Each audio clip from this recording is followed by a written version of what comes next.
오늘 이 영상 에릭슨의 유년기와 사회를 직접 읽으며 준비했어요. 저는 올해 52살입니다.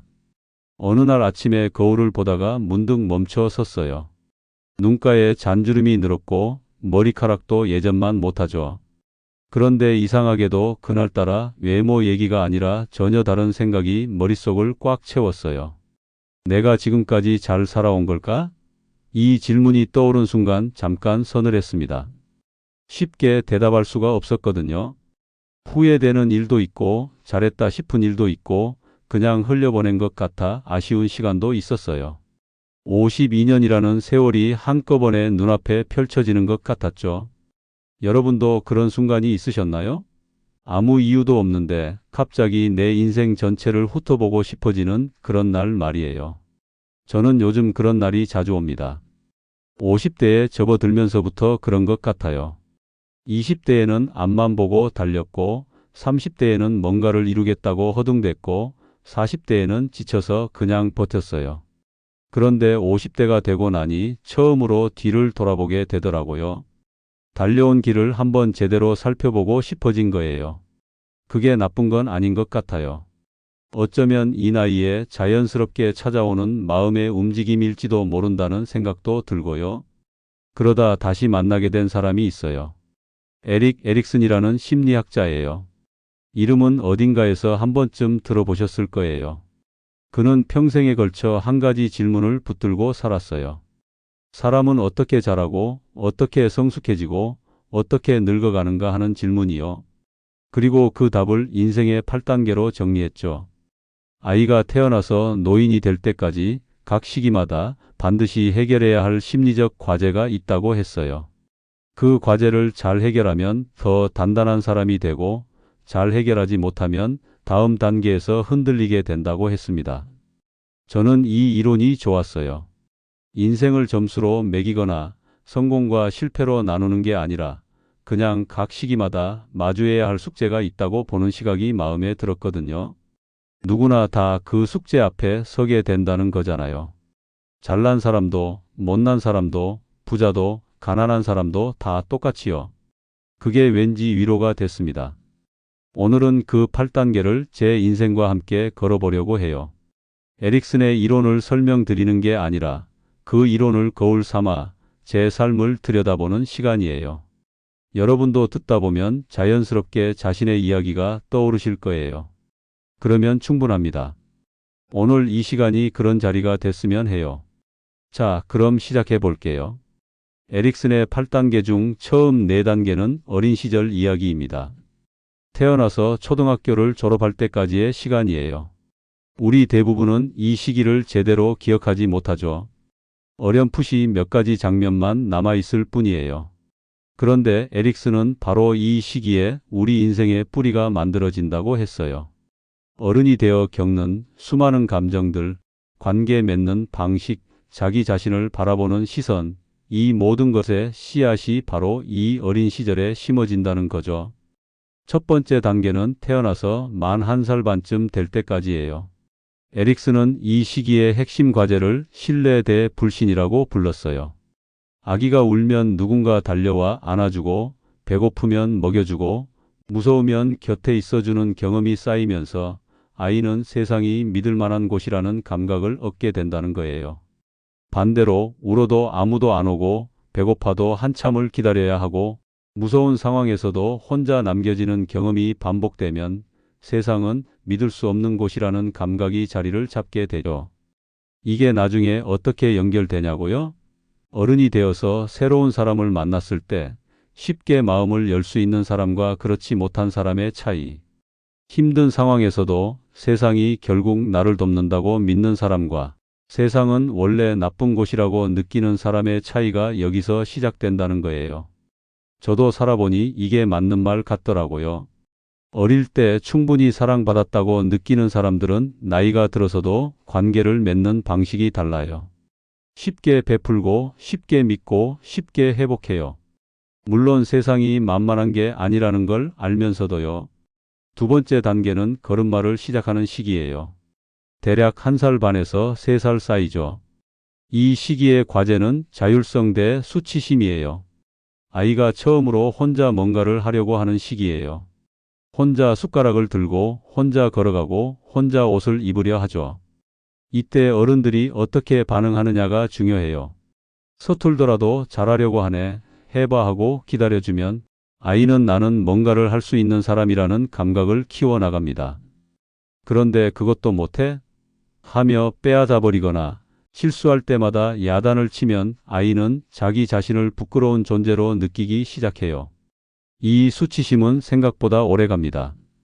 50대가 되어서도 새로운 걸 시작하려 할 때마다 나 같은 게 이걸 할 수 있을까라는 망설임으로 나타나기도 하거든요. 저는 이 대목에서 많이 생각했어요. 어릴 때 부모님이 얼마나 기다려 주셨는지, 제가 서툴렀을 때 어떤 말을 들었는지요.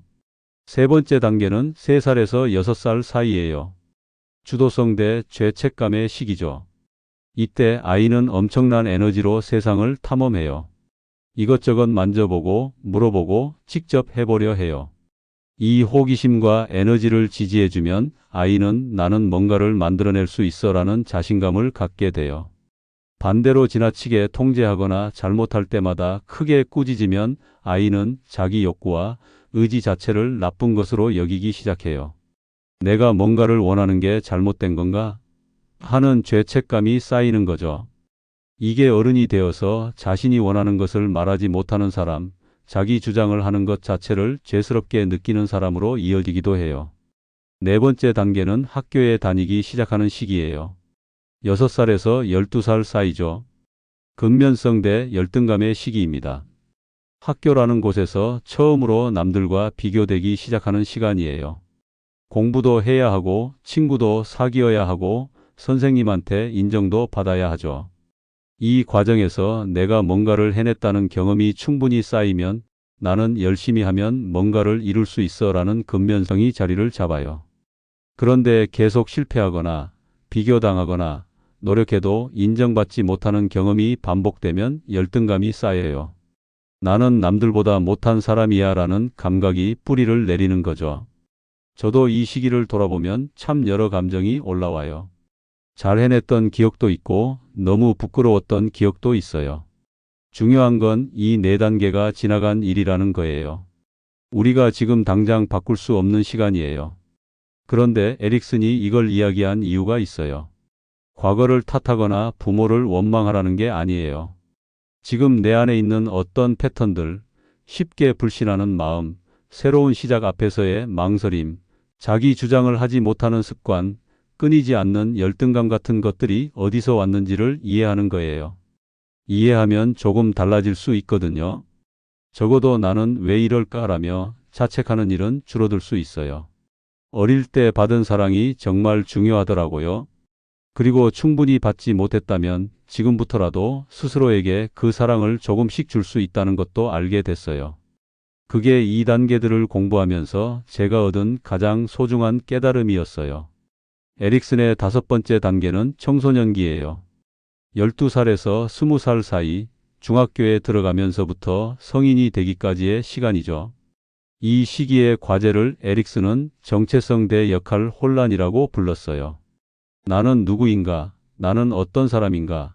나는 어떻게 살아야 하는가 하는 질문이 처음으로 본격적으로 찾아오는 시기예요.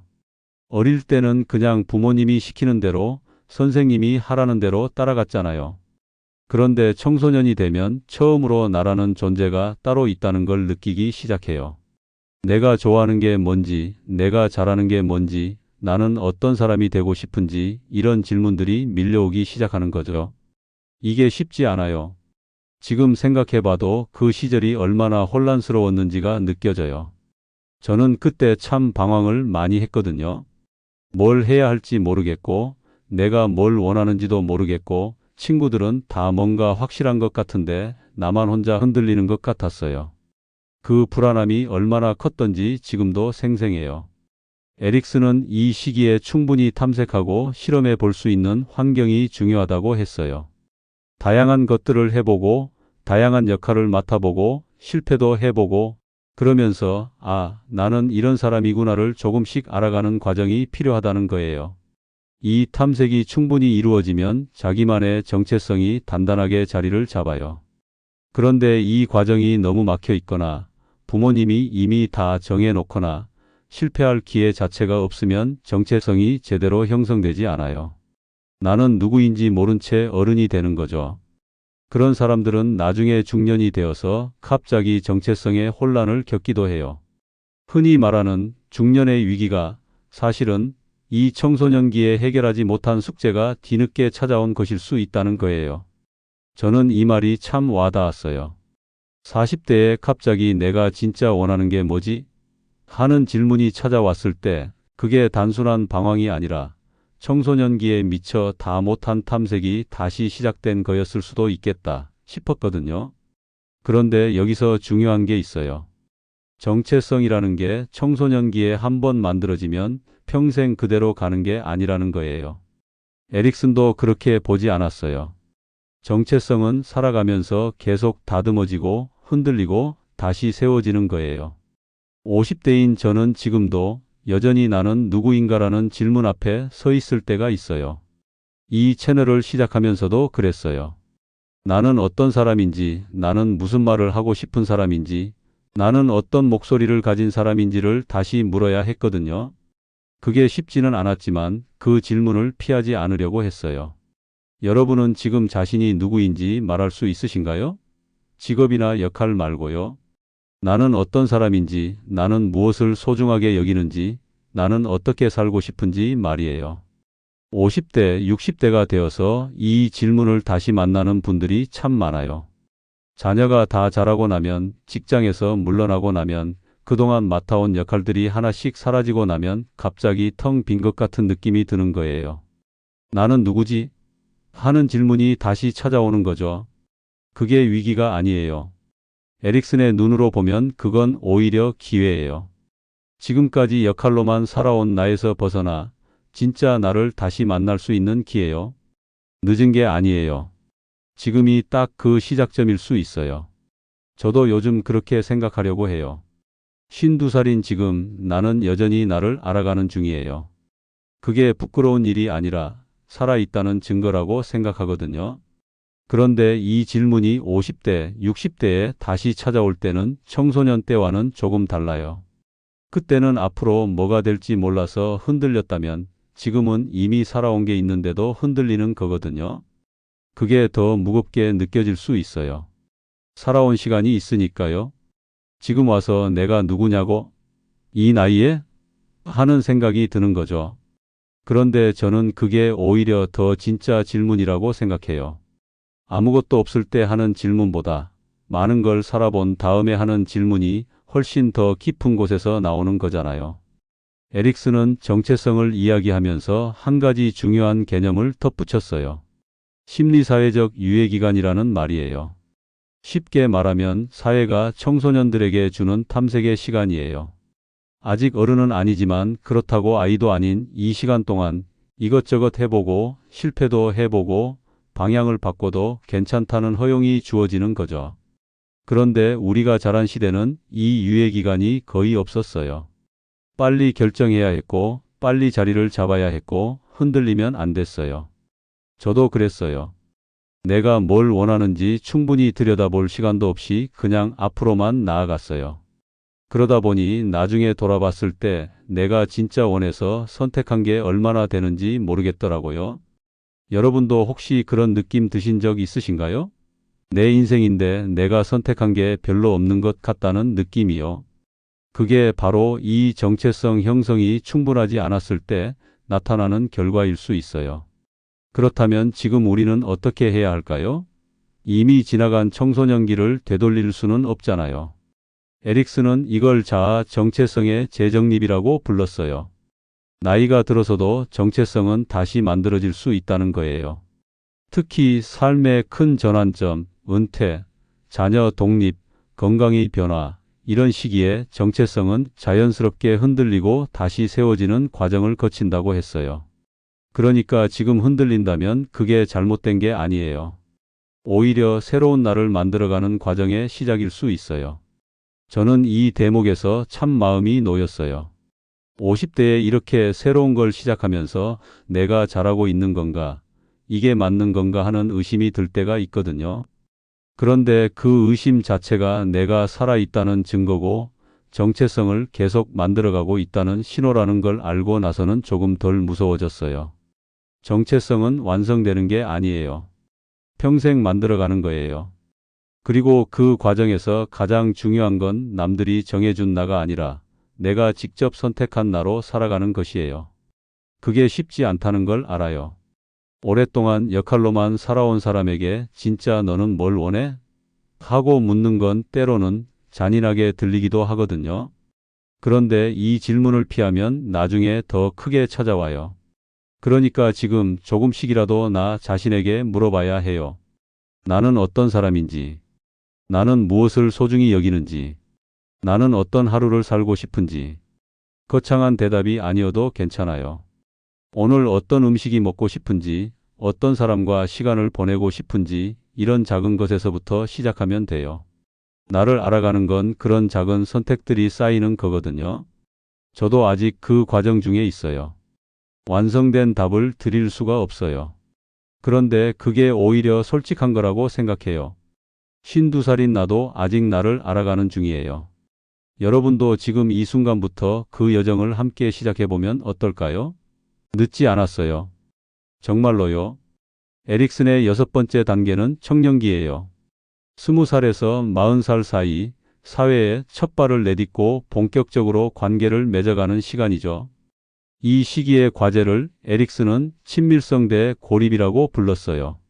친밀성이라는 말이 처음엔 그냥 사랑 얘기처럼 들릴 수 있어요. 연애하고 결혼하고 그런 거 아닌가 싶기도 하죠. 그런데 에릭슨이 말한 친밀성은 그보다 훨씬 깊은 개념이에요. 나 자신을 잃지 않으면서도 다른 사람과 깊이 연결될 수 있는 능력이에요. 내가 누구인지를 알면서도 나를 기꺼이 열어 보일 수 있는 용기예요. 그게 진짜 친밀성이에요. 생각해보면 이게 참 어려운 일이에요. 누군가와 가까워지려면 나를 보여줘야 하거든요. 내 약한 부분도, 내 부끄러운 부분도, 내가 두려워하는 것도요. 그런데 그걸 보여줬다가 거절당하면 어떡하죠? 그 두려움이 우리를 관계에서 멀어지게 만들어요. 표면적으로는 사람들과 어울리는 것 같지만 진짜 속마음은 꼭꼭 닫아두는 거죠. 에릭슨은 그걸 고립이라고 했어요. 꼭 혼자 있어야만 고립이 아니에요.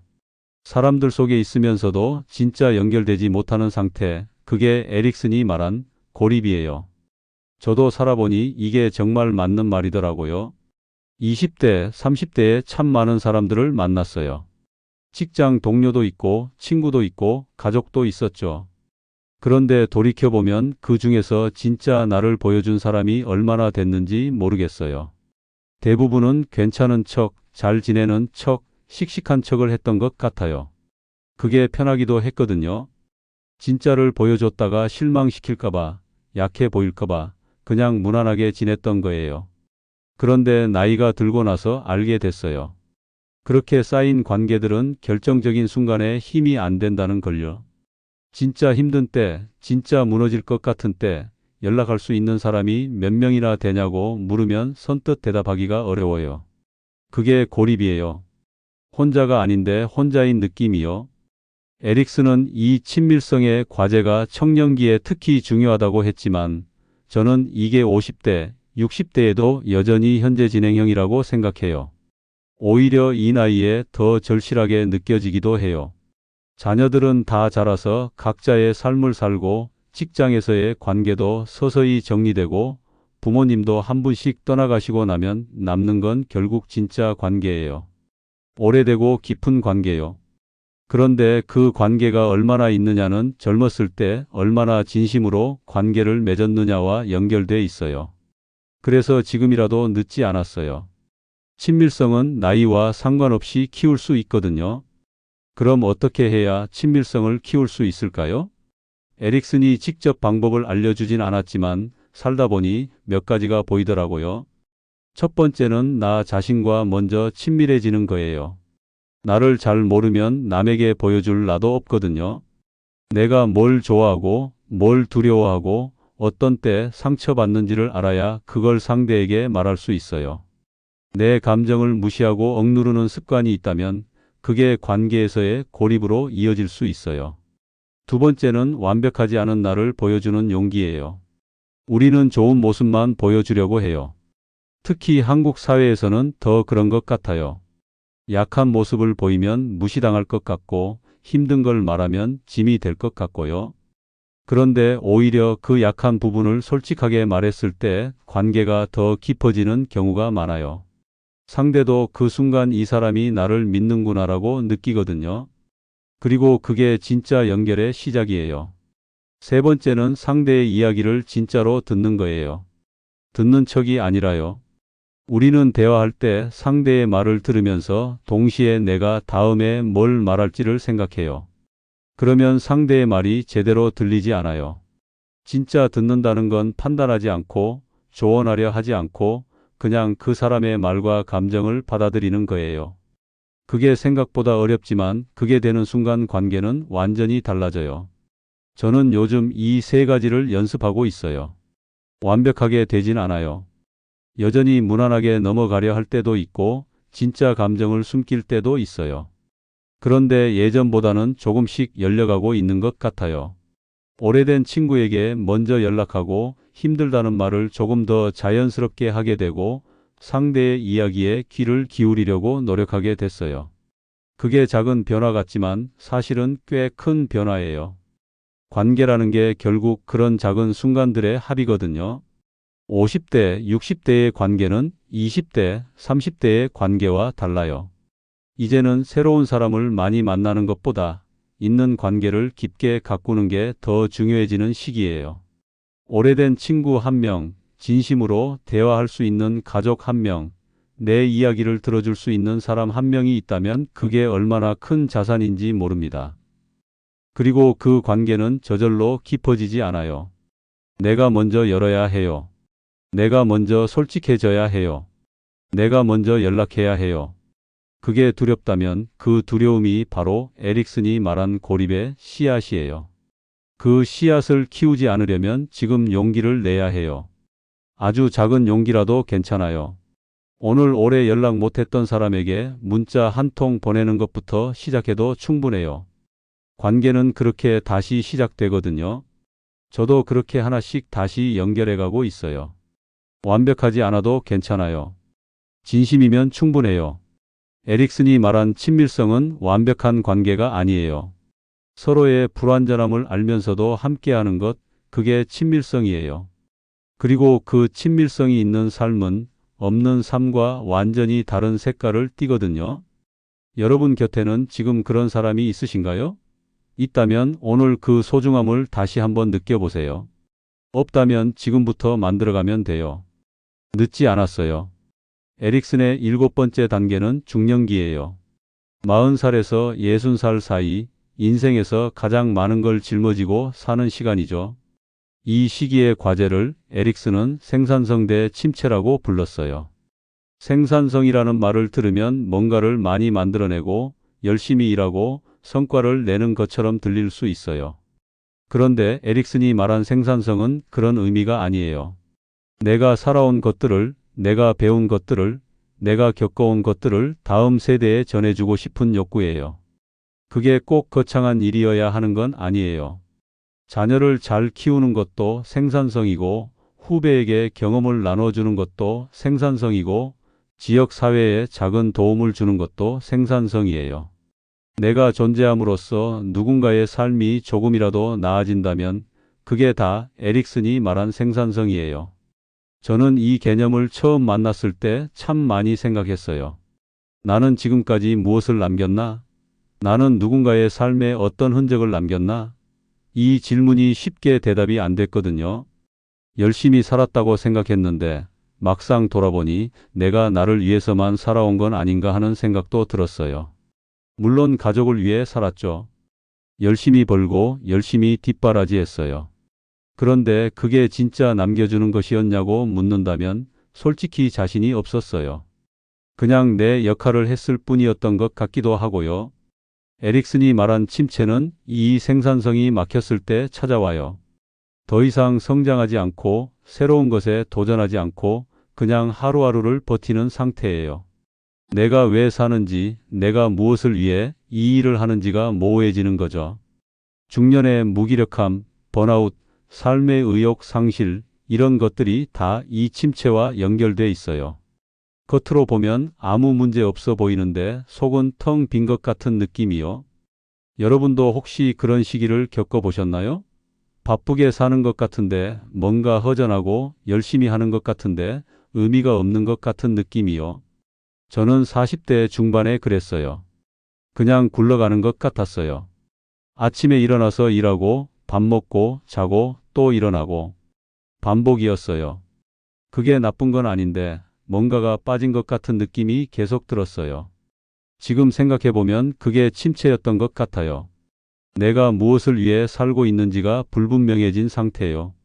그러다 조금씩 바뀌기 시작했어요. 계기가 있었어요. 오래된 책 한 권을 다시 꺼내 읽다가 젊었을 때 밑줄 쳐 놓은 문장들을 보게 됐어요. 그때의 내가 뭔가에 열정적이었다는 게 느껴졌거든요. 그 감각이 오래됐지만 낯설지는 않았어요. 그리고 그때부터 조금씩 뭔가를 다시 시작해 봐야겠다는 생각이 들었어요. 이 채널을 시작한 것도 그 흐름 속에 있어요. 제가 배우고 느낀 것들을 누군가에게 전할 수 있다면 그게 작은 생산성이 될 수 있지 않을까 싶었거든요. 에릭슨이 말한 생산성의 핵심은 결국 연결이에요. 나와 다음 세대를 연결하는 것, 내가 살아온 것과 앞으로 올 사람들을 연결하는 것이에요.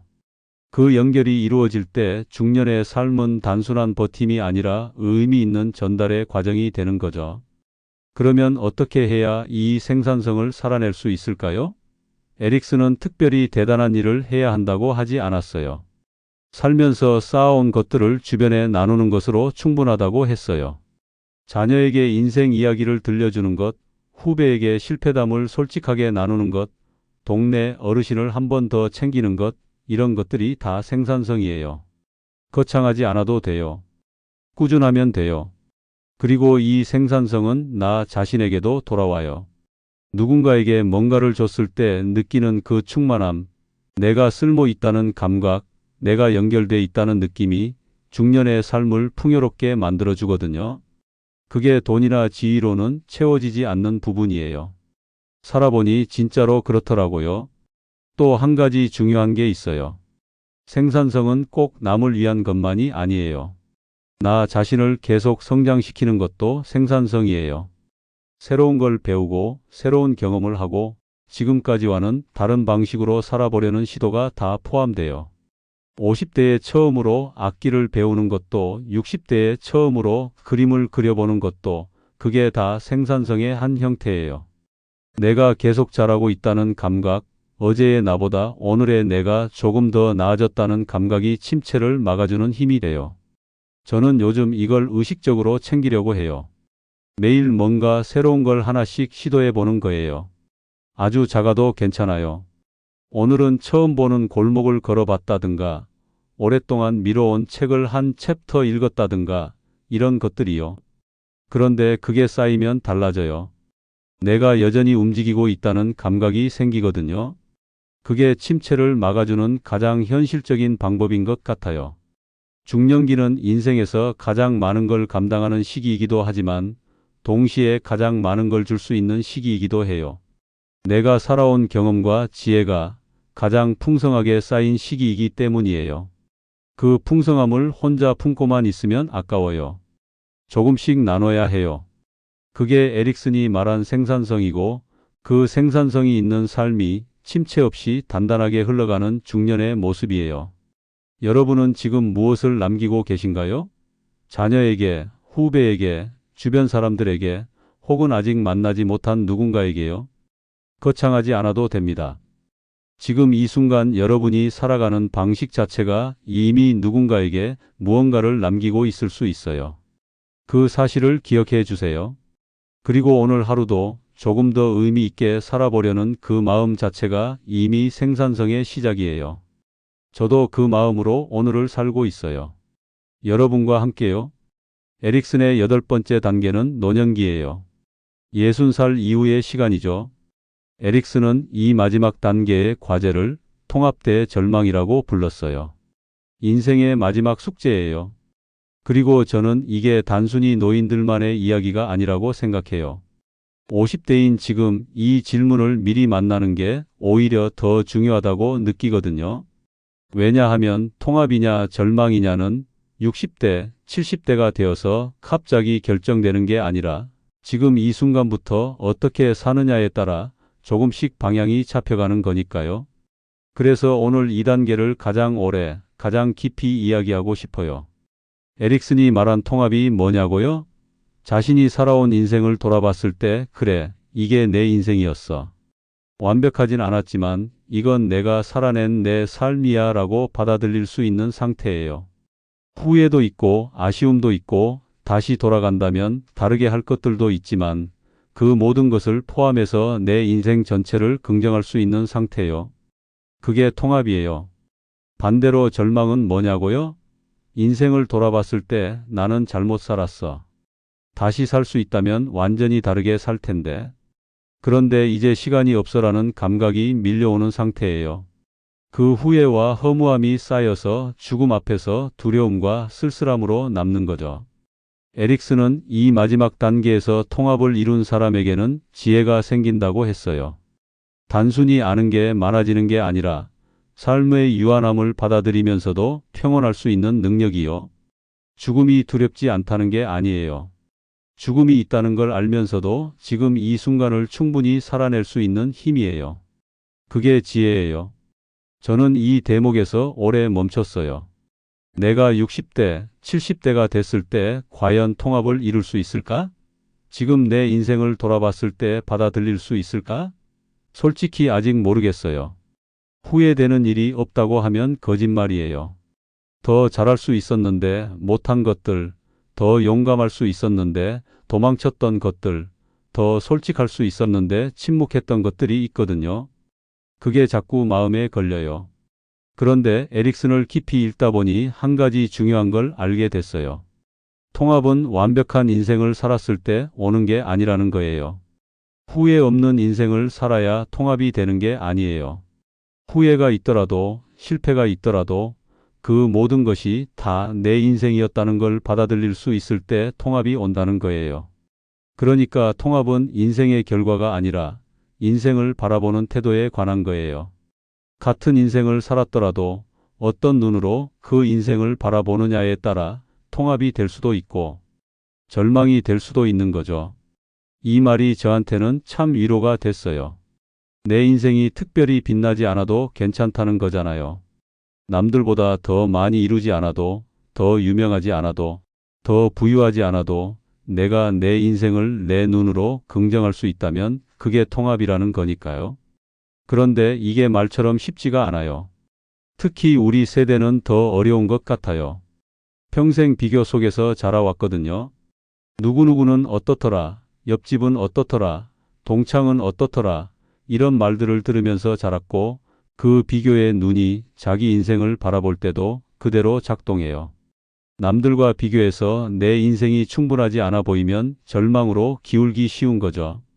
그래서 통합을 이루기 위해서는 비교의 눈을 내려놓는 연습이 필요해요. 남의 인생이 아니라 내 인생을 내 기준으로 바라보는 거예요. 내가 소중하게 여기는 것들, 내가 지켜온 것들, 내가 사랑한 사람들, 내가 기뻤던 순간들을 중심으로 내 인생을 다시 바라보는 거죠. 그러면 보이지 않았던 것들이 보이기 시작해요.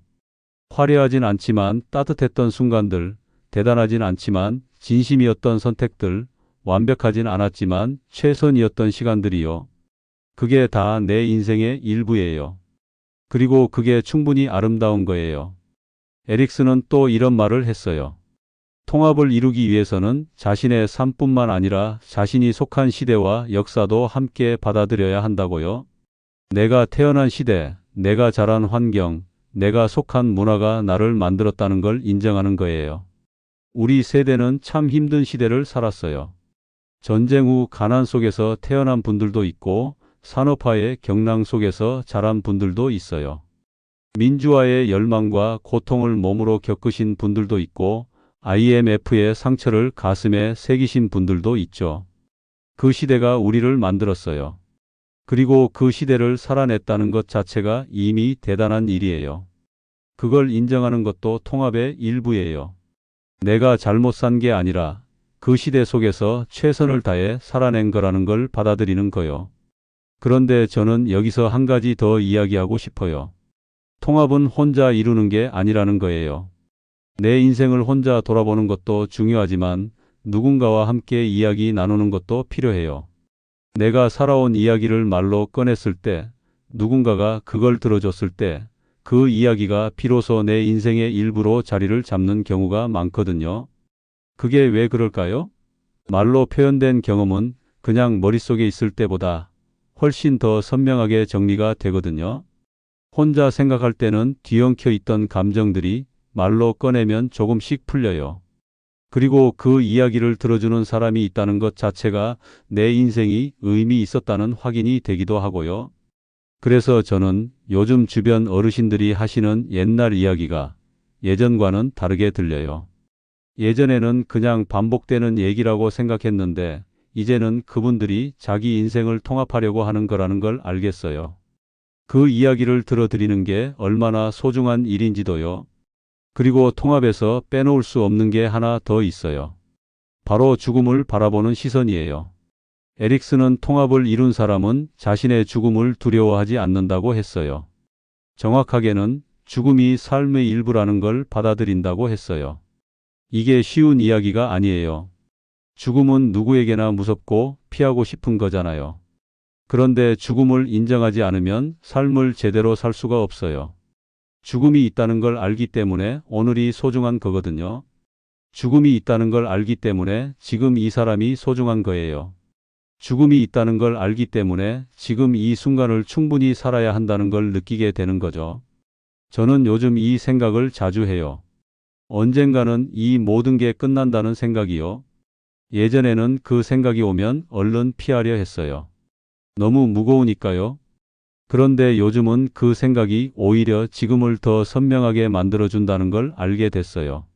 끝이 있다는 걸 알면 지금 더 잘 살고 싶어지거든요. 더 솔직하게, 더 따뜻하게, 더 용감하게요. 그게 어쩌면 죽음이 우리에게 주는 가장 큰 선물인지도 모르겠어요. 불교에서는 죽음을 수행의 화두로 삼아요. 매일 아침 오늘이 내 마지막 날일 수 있다고 생각하며 하루를 시작하는 수행이 있어요. 처음엔 그게 너무 무겁고 슬프게 들렸는데 지금은 그게 오히려 하루를 가장 충만하게 사는 방법이라는 생각이 들어요. 오늘이 마지막이라면 나는 오늘 누구에게 전화할까요? 오늘 무엇을 먹을까요? 오늘 어디를 걸을까요? 그 질문들이 사실은 내가 진짜 소중하게 여기는 것들을 보여주거든요. 그리고 그 소중한 것들을 매일 조금씩 살아가는 게 통합으로 가는 길이에요. 에릭슨은 또 이런 말도 했어요. 절망에 빠진 사람들의 특징 중 하나가 다른 사람들의 삶을 경멸한다는 거예요. 자기 인생을 받아들이지 못하니까 남의 선택도 받아들이지 못하는 거죠. 주변에 뭘 해도 비판하고 뭘 봐도 부정적이고 세상이 다 잘못됐다고 느끼는 노인들이 가끔 계시잖아요. 그게 성격이 나빠서가 아니에요. 자기 인생에 대한 절망이 밖으로 표출되는 거예요. 반대로 통합을 이룬 사람들은 달라요. 다른 사람의 선택도 존중하고 세상을 좀 더 너그럽게 바라보고 젊은 사람들의 실수도 이해해요. 자기 인생을 받아들였으니까 남의 인생도 받아들일 수 있는 거죠. 여러분 주변에 그런 어른이 계신가요? 나이가 들어도 따뜻하고 너그럽고 뭔가 든든한 느낌을 주는 분이요. 그분이 바로 에릭슨이 말한 통합을 이룬 사람이에요. 저도 그런 어른이 되고 싶어요. 나이가 들수록 더 너그러워지고 더 따뜻해지고 더 지혜로워지는 사람이요. 그게 저절로 되는 건 아니에요. 지금부터 조금씩 준비해야 해요.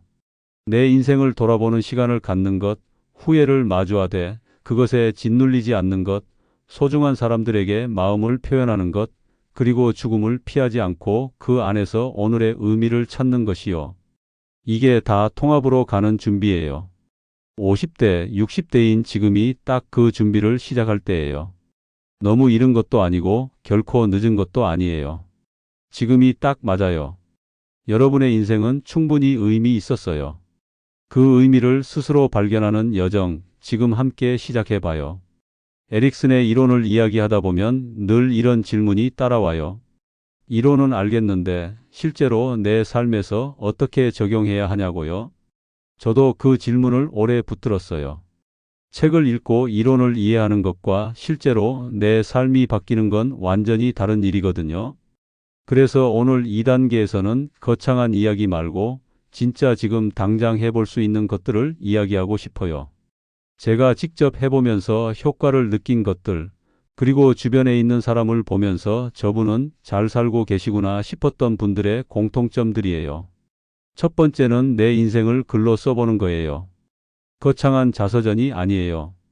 그냥 오늘 하루를 일기처럼 써보는 것도 좋고, 내 인생에서 가장 기뻤던 순간 3가지를 써보는 것도 좋아요. 중요한 건 쓰는 행위 자체예요. 머릿속에 뒤엉켜 있던 생각들이 글로 나오는 순간 정리가 되거든요. 내가 무엇을 소중하게 여기는지, 내가 어떤 순간에 살아있다고 느끼는지가 글을 쓰다 보면 조금씩 보이기 시작해요. 저도 이걸 시작한 게 얼마 안 됐어요. 매일 완벽하게 쓰는 건 아니에요. 어떤 날은 2줄, 어떤 날은 1줄이에요. 그런데 그게 쌓이면서 내 생각의 흐름이 보이기 시작하더라고요. 오늘의 나와 1달 전에 내가 어떻게 달라졌는지도 보이고요. 그 작은 변화들이 모여서 내가 살아있다는 감각을 만들어줘요. 두 번째는 감사 연습이에요. 이 말을 들으면 또 감사 타령이야 하실 수도 있어요. 저도 처음엔 그랬거든요. 너무 뻔하게 들렸어요. 그런데 실제로 해보니까 달랐어요. 감사 연습의 핵심은 거창한 것에 감사하는 게 아니에요. 아주 작고 사소한 것에서 감사를 찾는 거예요. 오늘 아침 커피가 맛있었던 것, 길가에 핀 꽃을 봤던 것, 오랜만에 전화 통화가 잘 됐던 것 같은 것들이요. 이런 것들을 하루에 3가지씩 찾아서 적어보는 거예요. 처음엔 억지스럽게 느껴질 수 있어요. 그런데 이걸 1달쯤 하다 보면 내 시선이 바뀌기 시작해요. 부족한 것보다 있는 것이 먼저 보이기 시작하거든요. 그 시선의 변화가 통합으로 가는 길을 닦아줘요. 내 인생에 좋은 것들이 있었다는 걸 매일 확인하는 과정이니까요. 세 번째는 용서예요. 이게 제일 어려운 것 같아요. 살다 보면 누군가에게 상처를 받은 기억이 있잖아요. 오래전 일인데도 생각하면 여전히 마음이 쓰리고 그 사람 이름만 들어도 기분이 안 좋아지는 경우요. 그 감정을 계속 품고 있으면 어떻게 될까요? 결국 가장 힘든 건 나예요. 상대방은 아무렇지도 않게 잘 살고 있는데 나만 그 기억을 매일 꺼내서 다시 상처받는 거거든요. 용서는 그 사람이 잘못하지 않았다는 게 아니에요. 그 기억에서 내가 자유로워지는 거예요. 그 사람을 위한 게 아니라 나를 위한 거예요. 에릭슨이 말한 통합을 이루려면 이 용서가 반드시 필요해요. 내 인생에서 나에게 상처를 준 사람들, 내가 상처를 준 사람들, 그 관계들을 어떻게든 정리해야 인생 전체를 받아들일 수 있거든요. 당장 완전히 용서가 안 돼도 괜찮아요. 용서하겠다는 마음을 먹는 것부터 시작하면 돼요. 그 마음이 씨앗이 돼서 천천히 자라거든요. 네 번째는 몸을 움직이는 거예요. 이게 왜 통합과 연결되냐고요? 생각보다 몸과 마음은 깊이 연결돼 있어요. 몸이 굳어 있으면 마음도 굳어요. 몸이 움직이면 마음도 조금씩 열려요. 거창한 운동이 아니어도 돼요. 매일 30분 걷는 것만으로도 충분해요. 걸으면서 생각하고, 걸으면서 주변을 바라보고, 걸으면서 계절을 느끼는 거예요. 그 시간이 내 안을 정리해줘요. 저는 아침에 걷는 시간이 하루 중 가장 좋은 시간이 됐어요. 그 시간에 제일 많은 생각이 정리되거든요. 뭔가 막혔던 게 걷다 보면 풀리는 경우도 많고요. 몸을 움직이는 것, 그게 마음을 움직이는 첫 번째 방법이에요. 5번째는 배움을 멈추지 않는 거예요. 나이가 들면 새로운 걸 배우기가 귀찮아지고 어렵게 느껴지기 시작해요. 그런데 배움을 멈추는 순간 침체가 시작돼요. 새로운 걸 배운다는 건 내가 아직 성장하고 있다는 신호거든요. 어제의 나보다 오늘의 내가 조금 더 알고, 조금 더 느끼고, 조금 더 이해하고 있다는 감각이 삶의 활력을 줘요. 배움의 형태는 뭐든 괜찮아요. 책을 읽는 것도 좋고, 강의를 듣는 것도 좋고, 유튜브에서 새로운 분야의 영상을 보는 것도 좋아요. 처음 해보는 취미를 시작하는 것도 훌륭한 배움이에요. 중요한 건 내가 아직 배울 수 있다는 감각을 놓지 않는 거예요. 그 감각이 있는 한 침체는 비집고 들어오기 어려워요. 여섯 번째는 소중한 사람에게 마음을 표현하는 거예요. 우리 세대는 이게 참 어려워요. 마음은 있는데 표현이 서툰 거죠. 굳이 말 안 해도 알겠지 하면서 넘어가는 경우가 많아요. 그런데 말 안 하면 몰라요. 정말로요. 오늘 곁에 있는 사람에게 고맙다는 말 한마디, 사랑한다는 말 한마디가 그 관계를 완전히 바꿔놓을 수 있어요. 그리고 그 말을 하고 나면 내 마음도 달라져요. 표현하는 순간 그 감정이 더 선명해지거든요. 내가 이 사람을 정말 소중하게 여기고 있구나 하는 걸 내 귀로 듣게 되는 거예요. 그리고 언젠가 그 사람이 곁에 없을 때 말하지 못해서 후회하는 일이 없어야 하잖아요. 그 후회가 나중에 절망으로 이어질 수 있거든요. 그러니까 지금 오늘 할 수 있을 때 말해야 해요. 일곱 번째는 나만의 리듬을 찾는 거예요. 50대, 60대가 되면 사회적인 역할이 조금씩 줄어들기 시작해요. 직장에서 물러나고 자녀가 독립하고 그러면서 갑자기 시간이 많아지는 경험을 하게 되죠. 그게 처음엔 해방감처럼 느껴지지만 시간이 지나면 불안함으로 바뀌는 경우가 많아요. 뭘 해야 할지 모르겠고 내 하루가 어떻게 흘러가야 하는지 모르겠는 거죠. 그때 필요한 게 나만의 리듬이에요. 매일 같은 시간에 일어나고 매일 같은 시간에 산책하고 매일 같은 시간에 책을 읽는 것처럼요. 이 리듬이 생기면 하루가 안정돼요. 외부에서 역할이 주어지지 않아도 내 안에서 흘러가는 리듬이 있으니까요. 그 리듬이 침체를 막아주는 가장 현실적인 방법이에요. 이 모든 것들이 거창하지 않아요. 오늘부터 당장 시작할 수 있는 것들이에요. 완벽하게 다 하려고 할 필요도 없어요. 하나씩 천천히 꾸준히 하는 게 중요해요. 통합은 한 번에 이루어지는 게 아니거든요. 매일 조금씩 쌓아가는 거예요. 오늘 하루 내 인생을 조금 더 나답게 살아가는 것, 그게 통합으로 가는 가장 확실한 한 걸음이에요. 여러분도 오늘부터 하나씩 시작해보면 어떨까요? 작은 것부터요. 오늘 저녁 일기 한 줄, 오늘 아침 감사한 것 하나, 오늘 소중한 사람에게 문자 한 통이요. 그 작은 시작이 여러분의 인생을 조금씩 바꿔나갈 거예요. 저도 그렇게 하고 있어요. 완벽하지 않아도 매일 조금씩이요. 저는 요즘 자주 이런 생각을 해요. 내가 이 세상에 태어난 이유가 뭘까? 내 인생의 의미가 뭘까? 이 질문이 20대에 찾아왔을 때는 막막했어요. 아직 살아본 게 없으니까요. 그런데 52살이 된 지금 이 질문이 다시 찾아왔을 때는 느낌이 달라요. 살아온 시간이 있으니까요. 그 시간 속에서 뭔가를 찾을 수 있을 것 같은 느낌이 들거든요. 에릭슨은 인생의 마지막 단계에서 통합을 이룬 사람에게 지혜가 생긴다고 했어요. 그 지혜는 어디서 오냐고요?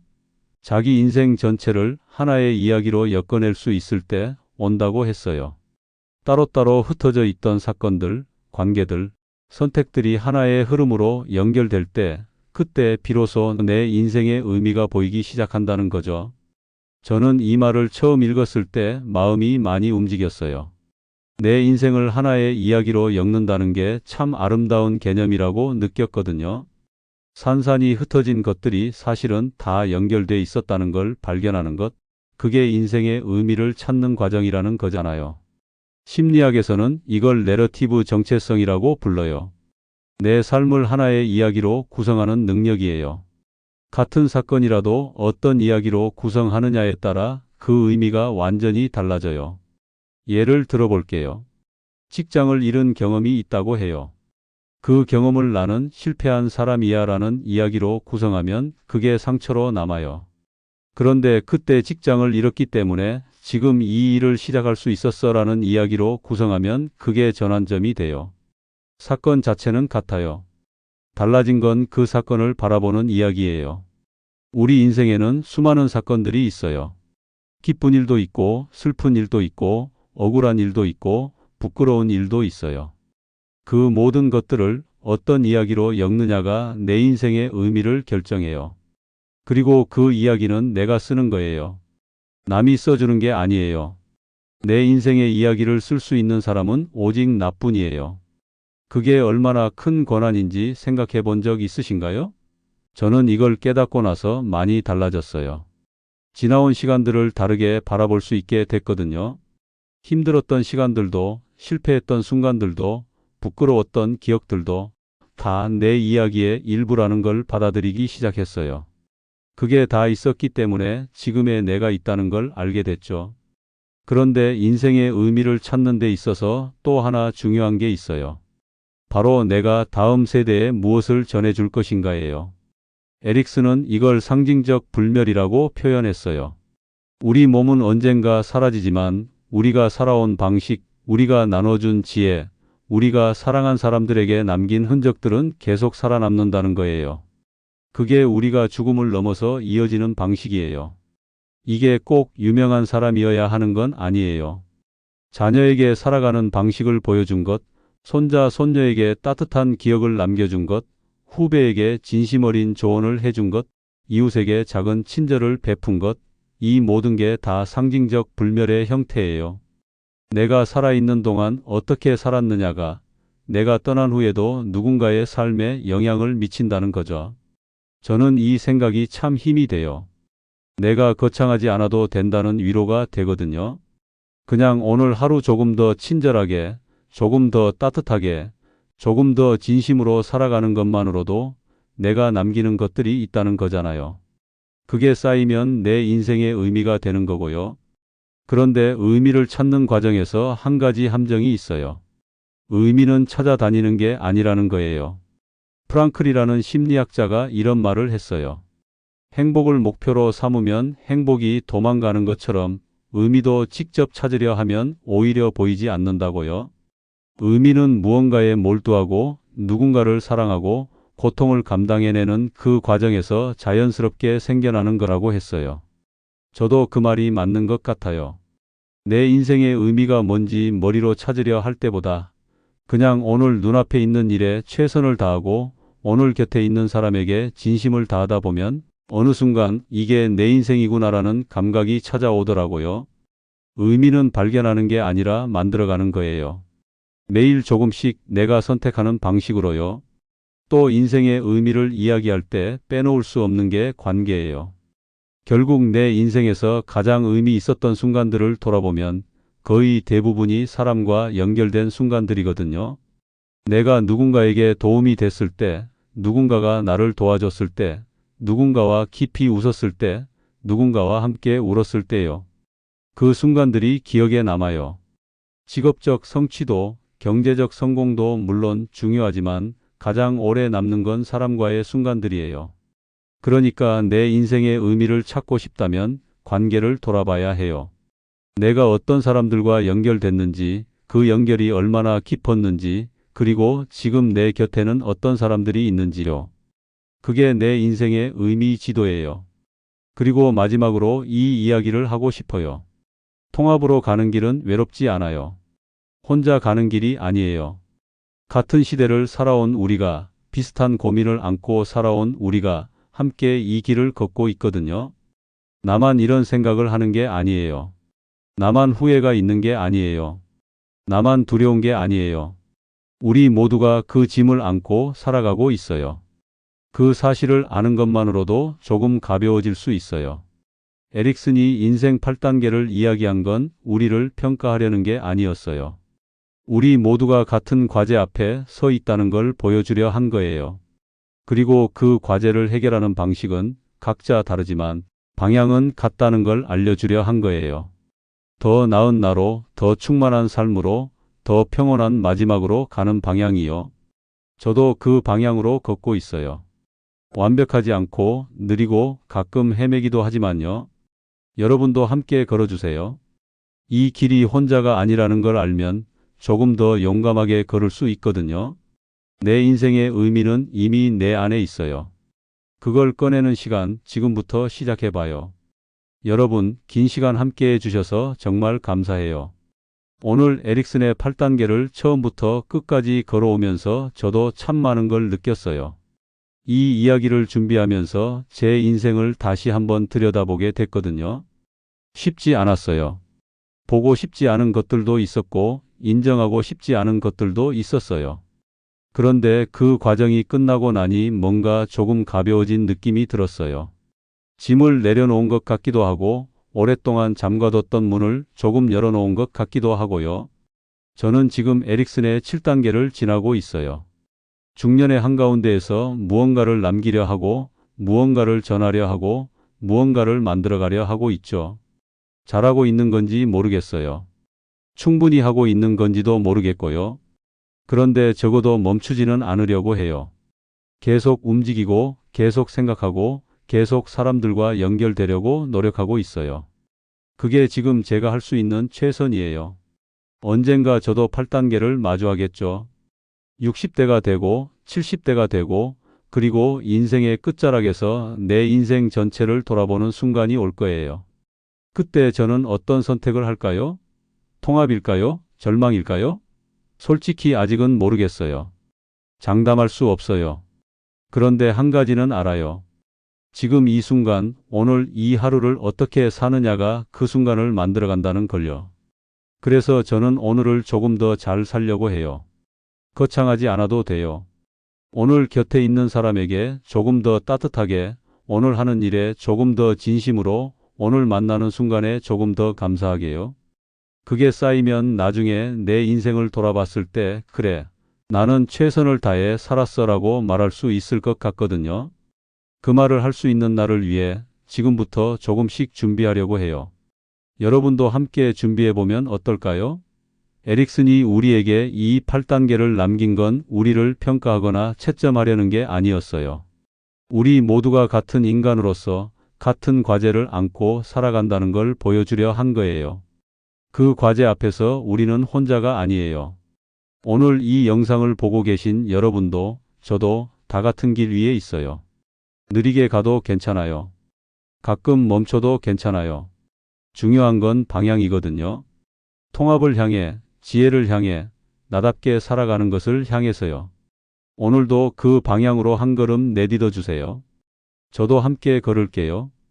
긴 시간 함께 해주셔서 감사합니다. 오늘 영상은 에릭슨의 유년기와 사회를 직접 읽으며 만들었어요.